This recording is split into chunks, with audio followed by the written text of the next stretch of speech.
నవ్వుకోవడం ఒక వరమైతే 10 మందిని నవ్వించడం సుకృతం. అయితే అలా నవ్వించే వారి జీవితాల్లో పెను విషాదం దాగి ఉంటుందని, కనకం వంటి హాస్యతారల జీవితాలని పరిశీలిస్తే అర్థమవుతుంది. కనకం అంటే మరెవరో కాదు, కీలుగుర్రం చిత్రంలో రాక్షసి, గుణసుందరి కథ చిత్రంలో మకర కన్య, షావుకారు చిత్రంలో చాకలి రామి ఇత్యాది చిత్రాల్లో నటించిన నటి కనకం. హాస్యతారల్లో పాటలు పాడిన నటి కనకమే. ఆమె పేరు చెబితే చాలు సెట్లో సందడి మొదలయ్యేది. రకరకాల పిండి వంటలను ఇంట్లో చేసుకుని వచ్చి సెట్లో ఉన్న వాళ్ళందరికీ పంచిపెట్టేవారు. ఇక చాలు బాబోయ్ అన్నా ఊరుకునేవారు కాదు. ఆనాటి షూటింగ్స్ అలా ఆప్యాయతల మధ్య వెల్లివిరిసేవి. హాస్యనటిగా ఒక వెలుగు వెలిగిన కనకం ఆ తర్వాత ఏమయ్యారు, ఎక్కడున్నారు? ఆమెకి సంబంధించిన పూర్తి వివరాలు సేకరించి వాటిని మీకు అందిస్తున్నాం. ఈ వీడియో చేయడానికి అవసరమైన సమాచారాన్ని అందించిన మిత్రుడు డాక్టర్ కంపెల్ల రవిచంద్రన్ గారికి ధన్యవాదాలు. కనకం పూర్తి పేరు తెలుగు కనకదుర్గమ్మ. 1930 నవంబర్ 12న ఒరిస్సాలోని ఖరగ్పూర్లో అప్పలస్వామి, షోలాపూరమ్మ దంపతులకు జన్మించారు.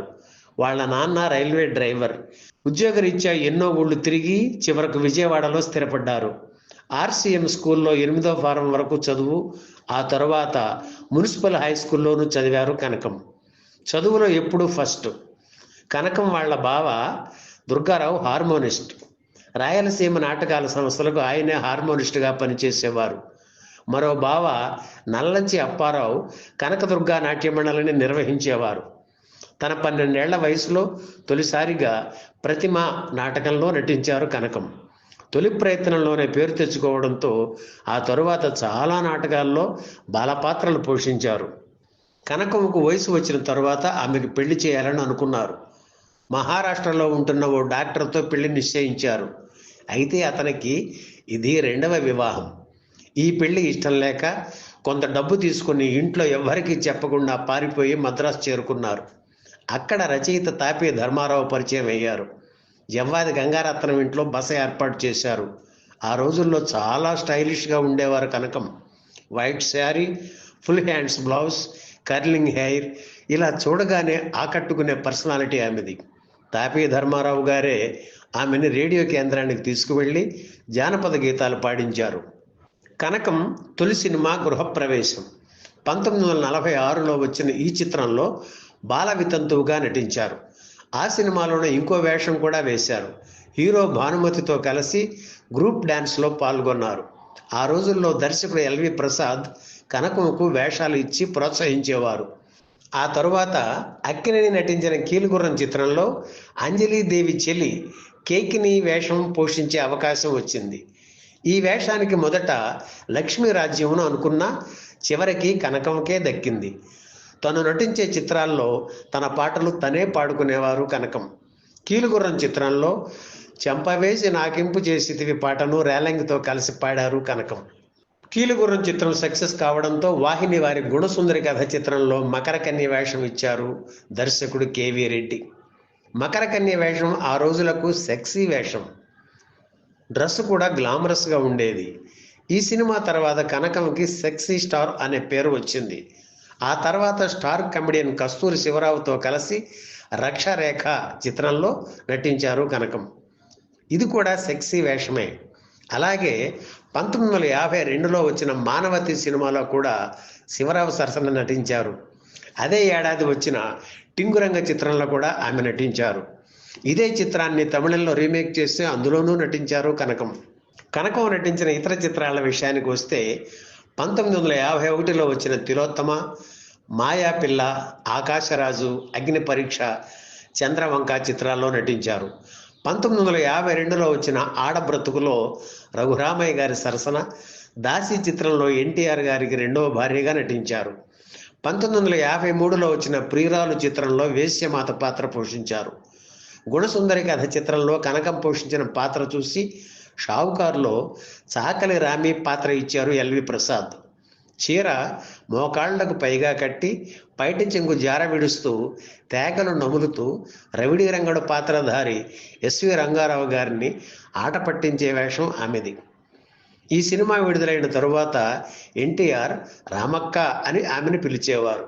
నటిగా జీవితం హాయిగా సాగుతున్న తరుణంలో కనకం వేసిన తప్పటడుగు చిత్ర నిర్మాణం చేపట్టడం. 1956లో మంత్రవాది శ్రీరామమూర్తి, పద్మిని జంటగా దేశదిమ్మరి చిత్ర నిర్మాణం ప్రారంభించారు. శ్రీశ్రీ, ఆరుద్ర మాటలు పాటలు రాశారు. పెండియాల నాగేశ్వరరావు సంగీత దర్శకత్వంలో పాటలు కూడా రికార్డు చేశారు. కానీ నమ్ముకున్న వాళ్ళు మోసం చేయడంతో చిత్ర నిర్మాణం మధ్యలోనే ఆగిపోయింది. దానికి తోడు సొంతంగా చిత్ర నిర్మాణం చేపట్టడంతో బయటి చిత్రాల్లో వేషాలు ఇవ్వడం మానేశారు. చేతిలో డబ్బు కరిగిపోయింది. సినిమా రంగం పట్టించుకునే రోజుల్లో నాటక రంగం కనకమును ఆదుకుంది. 1962 నుంచి ఈలపాట రఘురామయ్య డ్రామా ట్రూప్లో చేరి చింతామణి నాటకాన్ని వందలాది ప్రదర్శనలు ఇచ్చారు. 1966లో మళ్ళీ ఆమెకు లేత మనసులో చిత్రంలో వేశ్యమాత పోషించే అవకాశం వచ్చింది. ఆ తర్వాత ఏవిఎం సంస్థ నిర్మించిన భక్త ప్రహ్లాద, అవే కళ్ళు చిత్రాల్లో నటించారు. 1970లో వచ్చిన ద్రోహి కనకం చివరి చిత్రం. నటిగా కనకం ఒక వెలుగు వెలిగారు. ఆవిడ వైభవం గురించి ఆ రోజుల్లో కథలు కథలుగా చెప్పుకునేవారు. కనకంకు రోజు కూల్ డ్రింక్ తాగడం అలవాటు. అయితే ఆవిడకు నచ్చిన కూల్ డ్రింక్ మద్రాసులో దొరికేది కాదు, బెంగళూరులో ఆ డ్రింక్ దొరికేది. అందుకోసం ఫ్లైట్లో బెంగళూరు వెళ్ళి ఆ డ్రింక్ తాగి మళ్ళీ ఫ్లైట్లోనే మద్రాసు చేరుకునేవారు.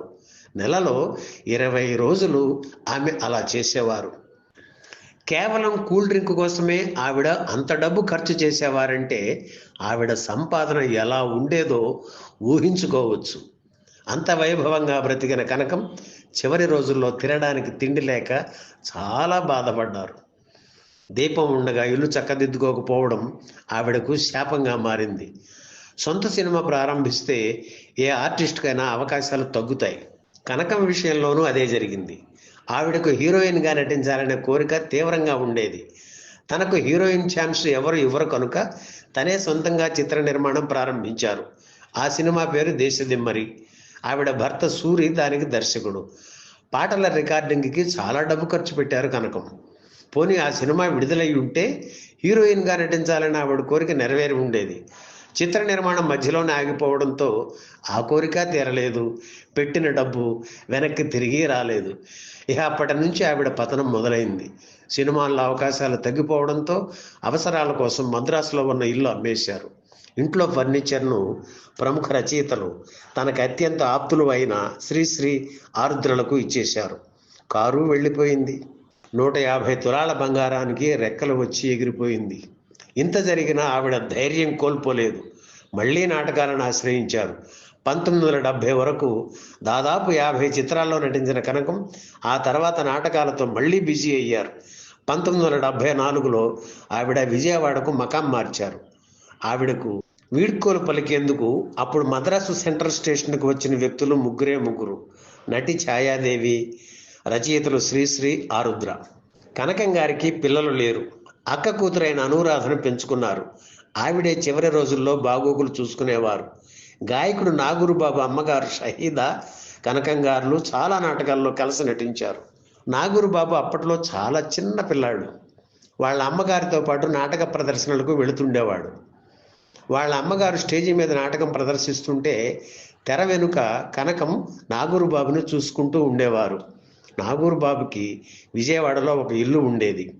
దాని మీద వచ్చే అద్దె మొత్తాన్ని ప్రతి నెల కనకం గారికి అందేలా ఏర్పాటు చేశారు నాగూరుబాబు. చాలా సంవత్సరాలు ఇలాగే చేశారు ఆయన. ఇక ఆవిడ అందుకున్న పురస్కారాల విషయానికి వస్తే మద్రాసులోని తెలుగు అకాడమీ వారు 1999లో ఆవిడకు ఉగాది పురస్కారం అందజేశారు. 2003లో మూవీ ఆర్టిస్ట్ అసోసియేషన్ వారు సన్మానించారు. 2004లో ఎన్టీఆర్ రంగస్థల పురస్కారం లభించింది. విజయవాడలో ఒక దశాబ్దం పాటు అనామకంగా జీవితం గడిపిన కనకం గారు 2015లో తన 85వ ఏట జూలై 21న కన్నుమూశారు. తన పాటతో, తన నటనతో ఒక తరం ప్రేక్షకుల్ని అలరించిన కనకం గారిని ఇప్పటికీ గుర్తు చేసుకునేవారు ఉన్నారు. వెండి వెన్నెల ఛానల్ను ఆదరిస్తున్న తెలుగు సినిమా అభిమానులందరికీ నమస్కారం. మన ఛానల్ను వీక్షిస్తున్న ప్రేక్షక దేవుళ్లకు మా హృదయపూర్వక ధన్యవాదాలు. 7 ఏళ్లుగా మన ఛానల్లో మీరు చూస్తున్న తెలుగు చలనచిత్ర రంగానికి సంబంధించిన ఎన్నో విశేషాలను, ఆనాటి అరుదైన ఛాయాచిత్రాలను మీకు అందించగలుగుతున్నామంటే దాని వెనుక ఎన్నో ఏళ్లుగా జరిపిన పరిశోధనతో పాటు ఎంతో వ్యయప్రయాసల కోర్చి దశాబ్దాలుగా మేము సలిపిన అవిశ్రాంత పోరాటమేనని చెప్పాలి. ఎందుకంటే ఆనాటి పత్రికలు, పుస్తకాలు, వ్యక్తిగత సేకరణల నుండి ఒక్కొక్కటిగా సేకరించడం, వాటిని భద్రపరిచి ఈనాటి తరానికి అందించడం వెనుక ఎంతో శ్రమ దాగి ఉంది.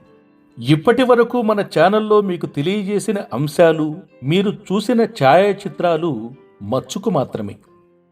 ఇంకా తెలియజేయవలసిన ఎన్నో అరుదైన విషయాలు, ప్రపంచంలో ఎక్కడా దొరకని చలనచిత్ర రంగానికి సంబంధించిన కొన్ని వేల అరుదైన ఛాయాచిత్రాలు మా వద్ద భద్రపరచబడి ఉన్నాయి. అసలు సినిమా అంటే ఏమిటి, సినిమా గురించి ఎందుకు తెలుసుకోవాలి అనే ప్రశ్న ప్రతి ఒక్కరికి ఉంటుంది.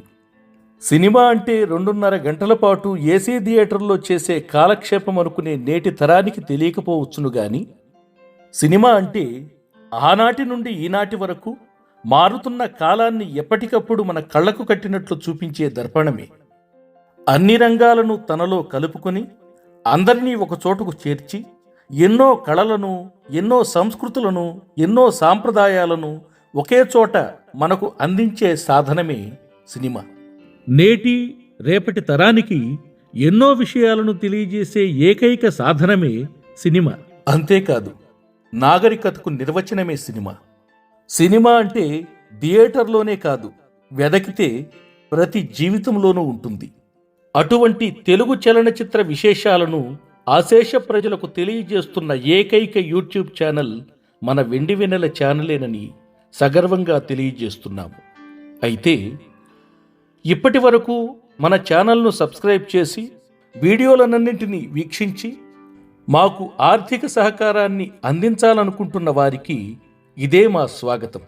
జాయిన్ బటన్ ద్వారా మన ఛానల్లో సభ్యులుగా చేరి వెండి వెన్నెల మిత్రులు కాగలరు. ప్రతి క్రొత్త వీడియోను 48 గంటల ముందుగానే వీక్షించగలరు. అందుకు ₹59 చెల్లించవలెను.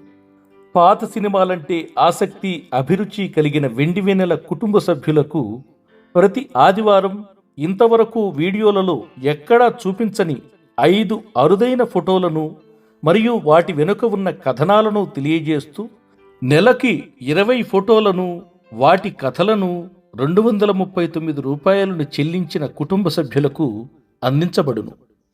ఇక ₹479 ప్రత్యేక సభ్యత్వం పొందిన సభ్యులు నెలలో ఒకసారి ఎంతో విషయానుభవం కలిగిన సీనియర్ ఫిల్మ్ జర్నలిస్టులతో మరియు బహుముఖ ప్రతిభావంతులచే నేరుగా ప్రత్యక్ష ప్రశ్నోత్తర సమావేశం ద్వారా ఎన్నో విషయాలను తెలియజేస్తూ మీ యొక్క సందేహ నివృత్తి చేయగలము. కనుక స్నేహితులు, శ్రేయోభిలాషులు పైన తెలిపిన మొత్తంలో మీకు అనువైన విభాగాన్ని ఎంచుకుని మన ఛానల్ సభ్యులుగా చేరి మీ హితులను, సన్నిహితులను చేర్చి మాకు సహకరించగలరని ఆశిస్తున్నాము. సభ్యులుగా చేరాలని ఆసక్తి కలిగిన వారు సబ్స్క్రైబ్ పక్కనే ఉన్న జాయిన్ బటన్ నొక్కి సభ్యత్వం పొందండి.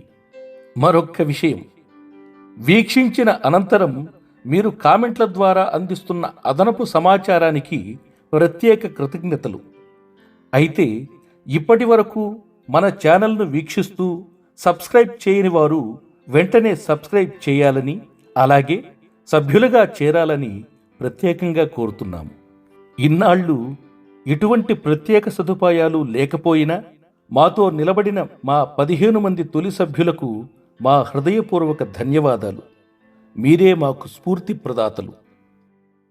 సినీ స్వర్ణయుగ కథానాయకులైన, నాటి మేటి నటులైన విశ్వవిఖ్యాత నట సార్వభౌమ నటరత్న పద్మశ్రీ డాక్టర్ నందమూరి తారక రామారావు గారి అభిమానులకు, నట సామ్రాట్ అక్కినేని నాగేశ్వరరావు గారి అభిమానులకు, నటభూషణ శోభన్ బాబు గారి అభిమానులకు, నటశేఖర కృష్ణ గారి అభిమానులకు, రెబల్ స్టార్ కృష్ణంరాజు గారి అభిమానులకు, megastar Chiranjeevi, Natasimha Nandamuri Balakrishna, king Nagarjuna, victory Venkatesh గార్ల అభిమానులకు, మన ఛానల్ అభివృద్ధికి ముఖ్య కారకులైన తెలుగు చలనచిత్ర అభిమానులకు ప్రత్యేక కృతజ్ఞతలు తెలియజేస్తున్నాము.